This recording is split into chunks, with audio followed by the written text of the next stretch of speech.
In fact, so much has changed. Nets lead 2-0. They were a huge favorite at Caesars-William Hill to move on to the Eastern Conference Finals. We had already given them the trophy, right? Yes, we Brooklyn did. remained a heavy favorite even after losing Game 3, but with injuries taking a massive toll, the Bucks are now the favorite to take this series. Potentially some good news as we've been updating on this very show that James Harden is at the very least going to participate in warm-ups. And then as Malika Andrews just reported, the Nets will then give him the decision as to whether he's going to play. As we say hello to NBA champion Kendrick Perkins is joining us now. If he tries and plays tonight, okay, K-Perk, what would you be looking for early on just to gauge how productive he could actually be?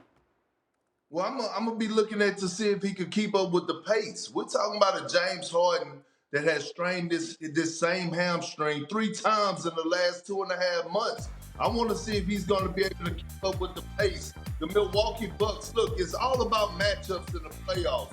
If James Harden goes out there, you know what the Milwaukee Bucks are going to do? They're going to do the same thing the Phoenix Suns did to Anthony Davis.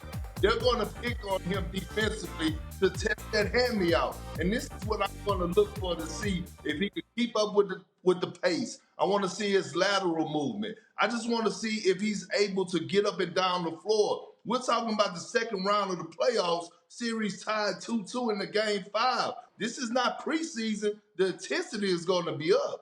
If he steps back and breaks an ankle, then he's good. And I will say, we keep hearing that sample size, right? Kevin Durant, 4-1 when it's just him that plays. It's a much better sample size when at least one of the other big 3 plays, whether 27 and 11. I do want to talk about the Giannis side because I told you he's been eating the last couple of games. What lineup do you think is probably the most effective one for Giannis and the Bucks to utilize tonight against Brooklyn's D? Well, look, this is why we criticize Giannis so much, because it's times we're watching him dribble at the top of the key and we like, go to the paint.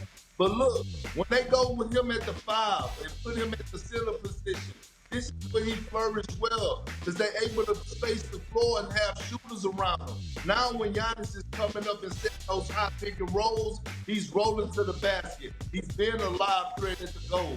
Now he's also in transition. He has those driving gaps to attack the paint because people are reluctant to leave the shooters wide open. I love when the Bucks go with Giannis at the center position. He also can anchor the defense at the 5 spot because of how well he is at weak side and help side shot blocking. So I like Giannis at the 5 when they go small. I think that's the best lineup for the Milwaukee Bucks. To your point, Giannis scored 26 of his 34 points in the paint in Game 4's win. We will see. Someone will take the lead tonight. K-Perk joining us here to break down a little NBA. Yeah. Uh-oh. Hey, we ain't never scared. How about them? Ever. Ain't no more playing GA, okay? But that's for tomorrow. We'll just save this tomorrow, K-Perk. It's fine. Thank you for watching ESPN on YouTube. For live streaming sports and premium content, subscribe to ESPN+.